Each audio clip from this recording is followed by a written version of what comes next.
Hello, everyone. I'm Lana Zach. Thanks for joining us on the CBS News Weekender. After 3 months of being stuck in space, Boeing Starliner capsule is undocking from the International Space Station. Well, due to tech issues and safety concerns, NASA has decided that they will send the empty capsule home to Earth, while astronauts Butch Wilmore and Sunny Williams, who actually rode the Starliner up to the ISS, will stay on the International Space Station and return back to Earth in February on a SpaceX rocket. Pat Duggins joins us now from Tuscaloosa, Alabama. He is the news director for Alabama Public Radio. He's been following this story closely. Pat, I am so interested in all of this from even before the Starliner launched Butch and Sunny into space. There was already so much drama with aborted attempts. Let's just talk about what's going to be happening in moments here. How complex is this undocking? Well, Lana, what NASA is trying to avoid is what happened back in 1997. That was when astronaut Michael Foale was aboard the Russian Mir space station, and it was hit by a runaway cargo craft. Foale was aboard, and he felt the space station go whoomp, and then all of a sudden there was a whistling in his ears as the oxygen started racing out of the hole that had been created in one of the science modules. So NASA wants a nice, quiet undocking of the Starliner. It's going to back away. No 1997 Mir wump for NASA on this one, hopefully. And then after that, they're going to be able to find out just how serious the thruster problems were that have just been dogging the spacecraft ever since it tried to dock with the International Space Station the very first time. It just seems like the Starliner has been plagued with so many issues. So we certainly do hope that everything goes smoothly today. Pat, talk to us about what's needed from the space station crew during this undocking procedure. How much are they involved? Are they involved at all? Well, they're watching and they're observing, and they'll be taking myriad pictures. When the space shuttle, for example, was lost in 2003 and they resumed flights to the International Space Station, all kinds of observations, all kinds of photography was done to see what was going on with the spacecraft, how it was behaving in orbit. Was there any damage at all? And also they're going to be watching, again, those thrusters because, assuming 2 astronauts were aboard this capsule, they would need those thrusters to safely re-enter Earth's atmosphere and then come hopefully to a nice quiet halt at the White Sands Missile Range in New Mexico.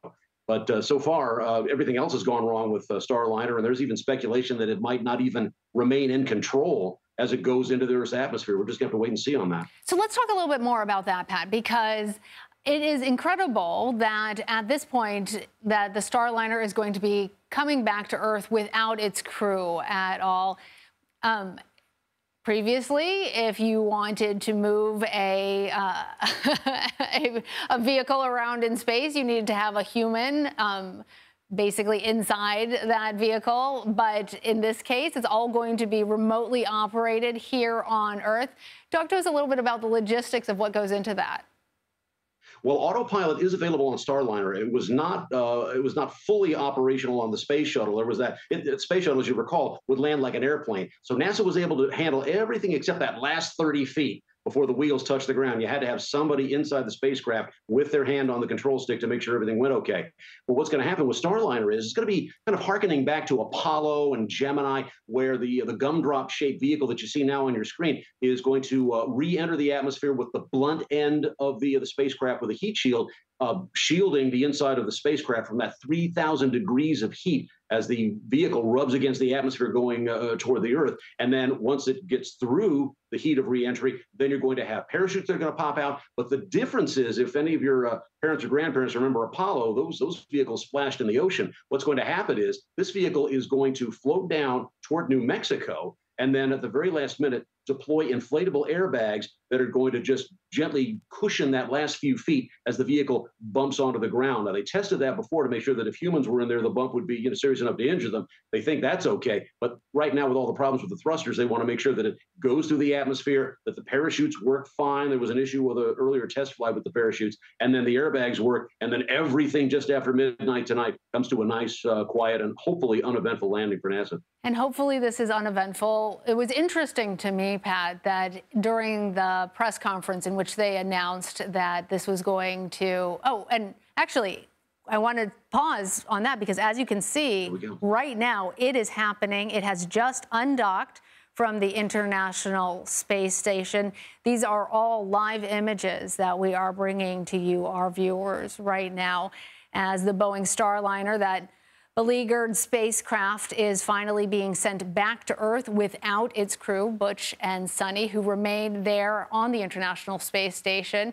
But you do see that it has successfully undocked. Now the next tricky part of that, coming back to the Earth, is expected to happen. So, Pat, as you see that successful undocking and the movement away from the International Space Station, what are your immediate thoughts?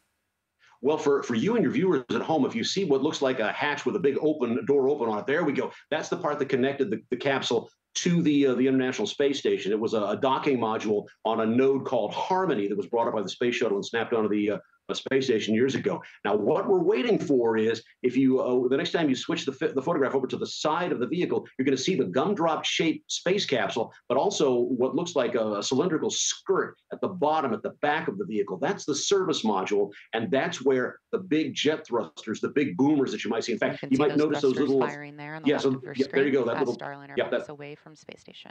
So the voices that you're hearing, sorry, I just want to explain, the voices that we're hearing, that's NASA TV, so that's what we're hearing from NASA. I want to pause and see if we can hear more guidance from NASA. Good first burn. Houston, ISS thrusters enabled. Confirmation, all 27 jets have fired. Houston copies, ISS thrusters enabled. And you're seeing the light show there on your screen.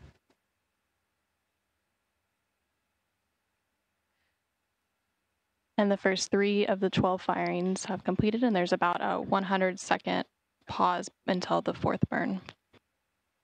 Pat, I have to say, I love seeing the burn and those thrusters and actually physically seeing that and hearing, hearing from NASA what's taking place there, right? Oh, yeah. Each one of those little pulses of white that you're seeing there are two chemicals, two self-igniting chemicals on the shuttle. It was nitrogen tetroxide and monomethylhydrazine. And what happens is, by themselves, they're corrosive and they're toxic, but when they touch, they ignite. And each one of those little puffs of white that you're seeing there are when the chemicals come together, and each little like that is each thruster pushing just a little bit here, there, all computer controlled. But pretty soon you're going to see depending on when the engines firing are, you're going to see that big thrust from the big skirt at the back. That's going to push the capsule into the atmosphere, and that's going to start the trip home. Burns and the series of firings as part of the breakout burn. As a reminder, the entire sequence will take about 5 minutes to complete. And we just heard NASA TV reminding that there will be about 5 minutes for this process. The keep-out sphere is an imaginary 200-meter sphere centered on the space station. And I keep interrupting myself to listen to NASA, actually. So why don't we go ahead and pause a little bit longer and listen to NASA as well?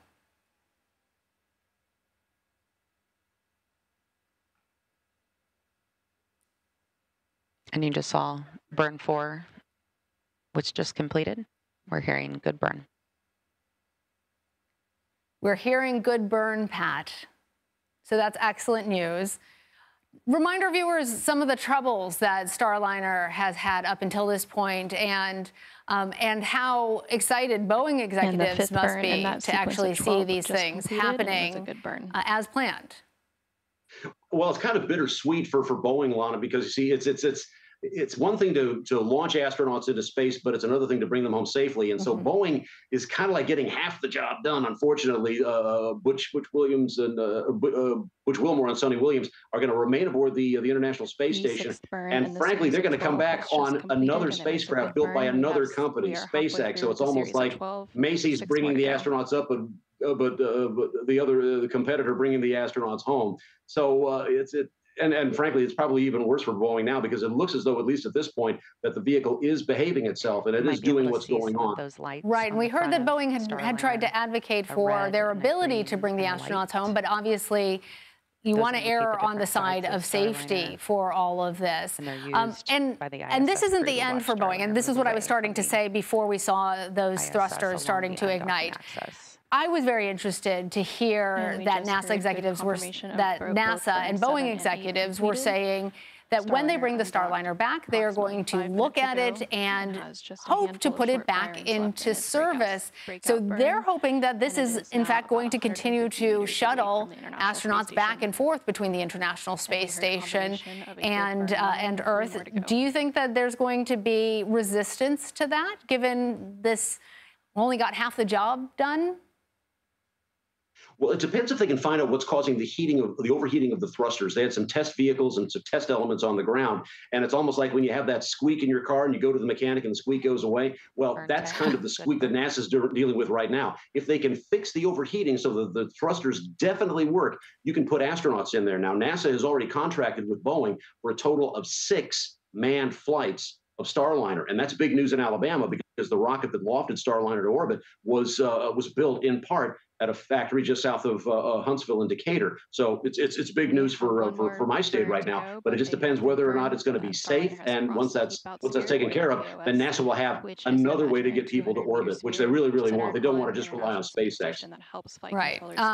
It does seem a little bit like the constant problem with IT. Your device isn't working. As soon as you call IT and they touch it, it starts working. So in this case, we are glad, however, that the Starliner appears to be functioning properly.